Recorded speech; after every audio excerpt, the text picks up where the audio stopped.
Hello दोस्तों, good morning. मैं are के शर्मा आप लोगों को स्वागत करता हूं आपका अपना यूट्यूब चैनल सीजेबी क्लासेस इंस्टीट्यूट पर।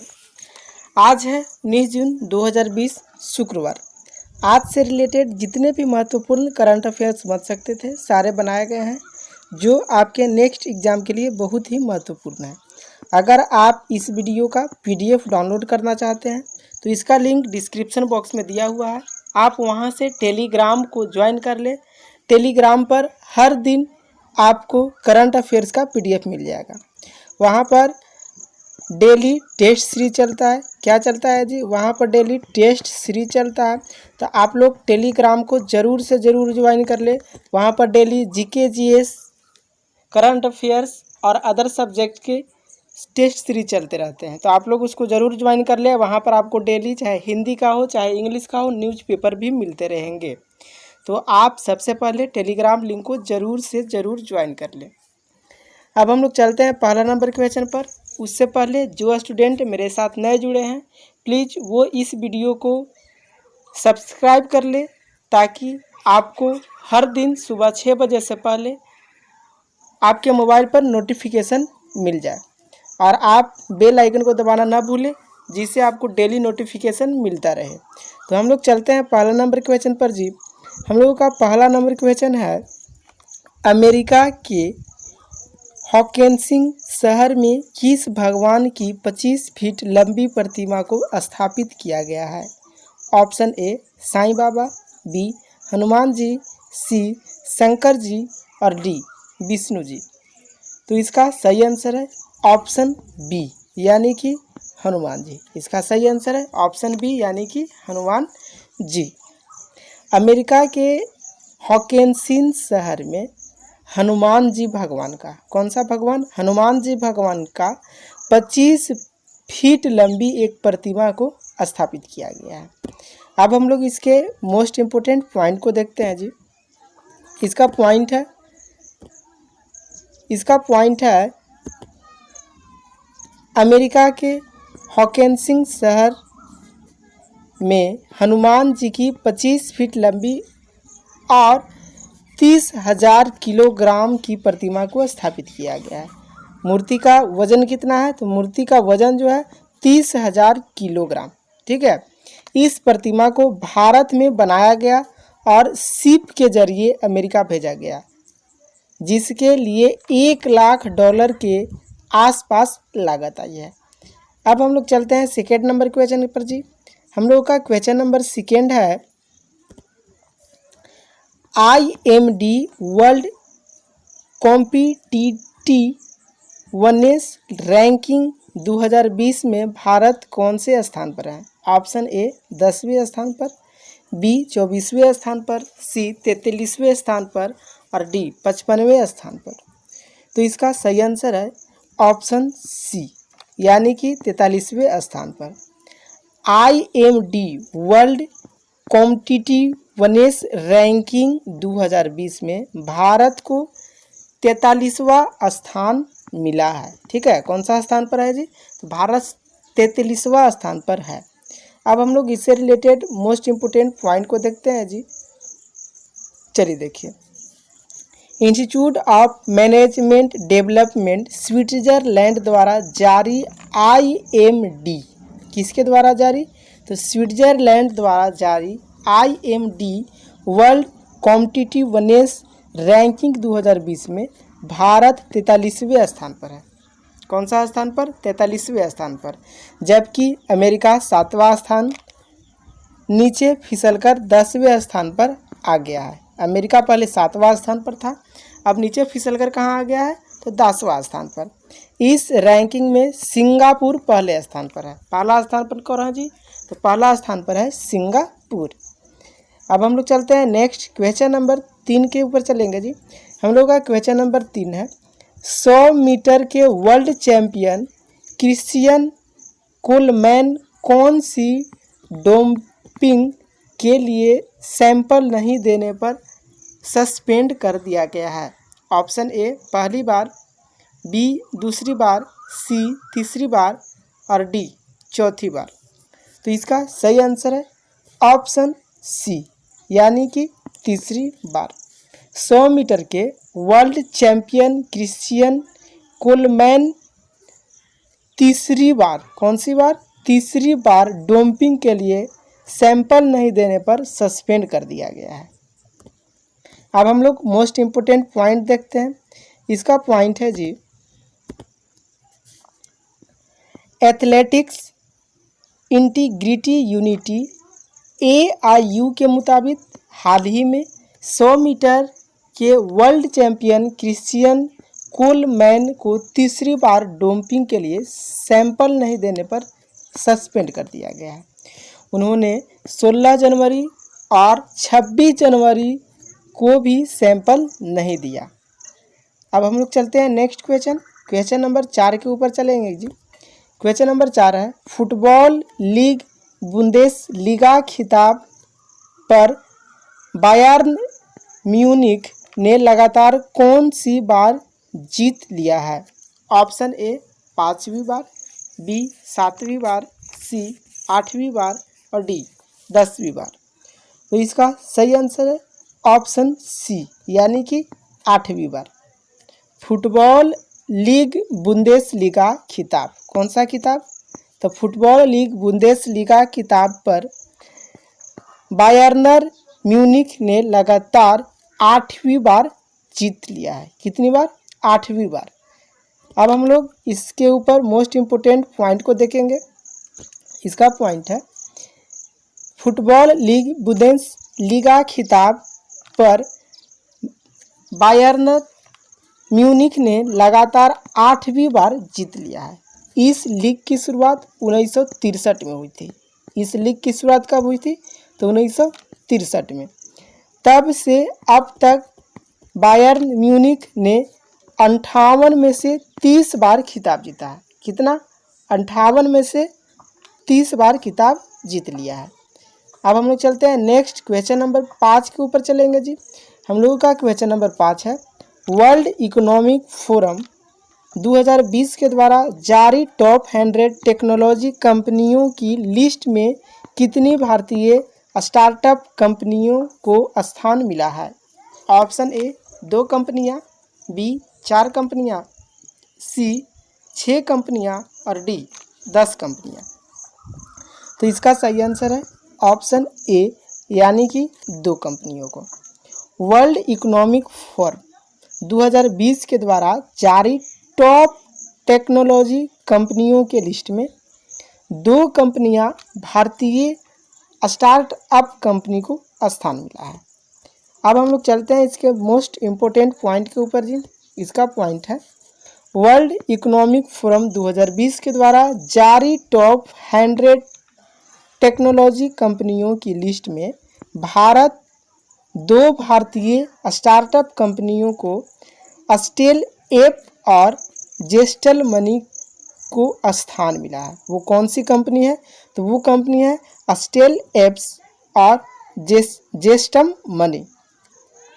इस लिस्ट में पहले से ही Google, Airbnb, kickstarters, Mozilla, Spotify, Twitter और विकीपीडिया शामिल है। अब हम लोग चलते हैं नेक्स्ट। उससे पहले हम आपको बता दें कि हमारे यहाँ ट्रिग्नोमेट्री का बहुत ही शॉर्टी ट्रिक मैथ्स करा दिया गया है, जिसमें एयरफोर्स, नेवी, एनडीए और अदर भी जनरल कॉम्पिटिटिव के एग्ज़ाम के लिए बहुत ही महत्वपूर्ण है। तो आप लोग इसको देखना ना भूलें।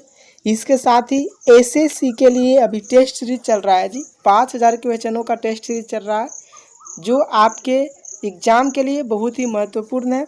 तो आप इसको देखना ना भूलें। इसमें फुल डिस्कशन होता है, ठीक है, आपको फुल डिस्कशन मिलेगा। तो ये आपके नेक्स्ट एग्ज़ाम के लिए बहुत ही महत्वपूर्ण होने वाला है। तो आप लोग इसको देखना ना भूलें।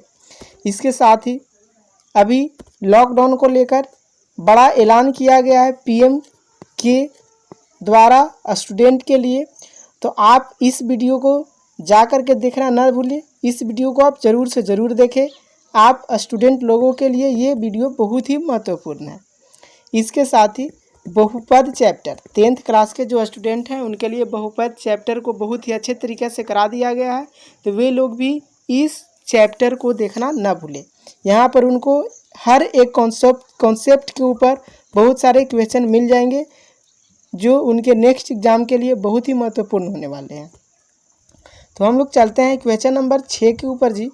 हम लोगों का क्वेश्चन नंबर 6 है, हाल ही में प्रधानमंत्री नरेंद्र मोदी के किस अभियान के अंतर्गत देश में पहली रोग निदान प्रयोगशाला तैयार हो गई है?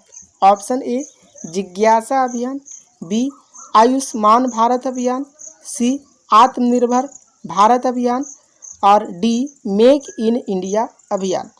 तो इसका सही आंसर है ऑप्शन सी, यानी कि आत्मनिर्भर भारत अभियान।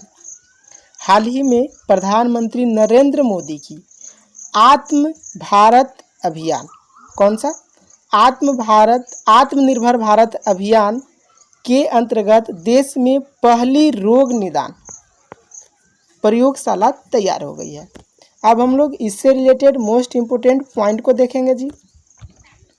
हाल ही में प्रधानमंत्री नरेंद्र मोदी के आत्मनिर्भर भारत अभियान के अंतर्गत देश में पहली रोग निदान प्रयोगशाला तैयार हो गई है, जो कि मुश्किल समय में आत्मकुशल होने के विचार को बढ़ावा और समर्थन करती है।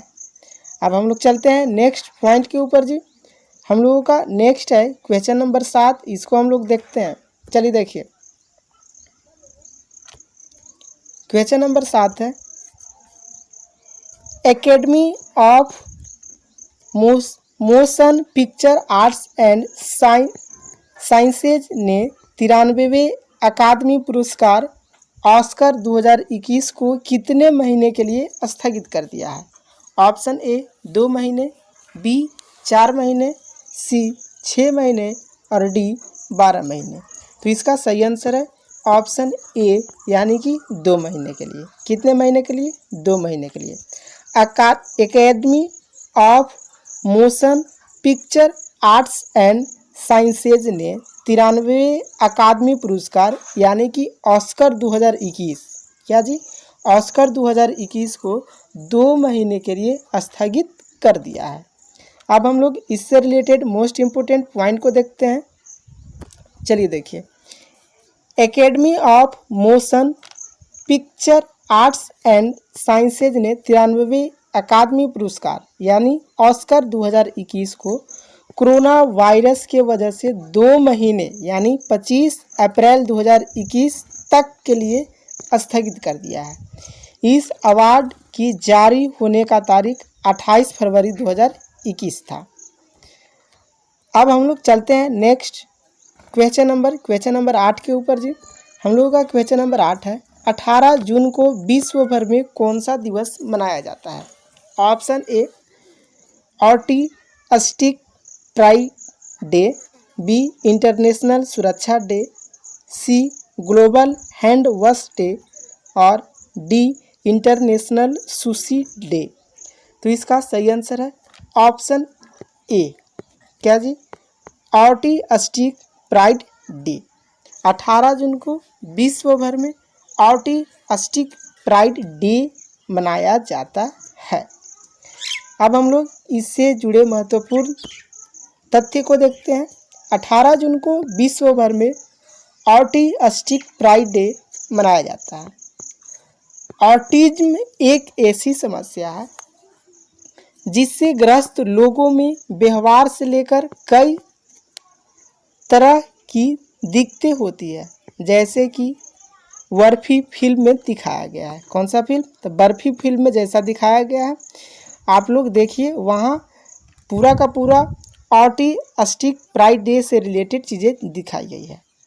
तो अब हम लोग चलते हैं नेक्स्ट क्वेश्चन नंबर 9 के ऊपर जी। हम लोगों का क्वेश्चन नंबर 9 है,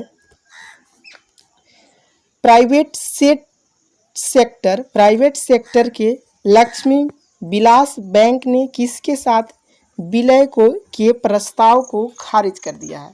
option A Muthoot finance, B Indiabulls housing, C corporation bank और डी बैंक ऑफ बड़ौदा। तो इसका सही आंसर है ऑप्शन बी, यानी कि इंडिया बुल्स हाउसिंग।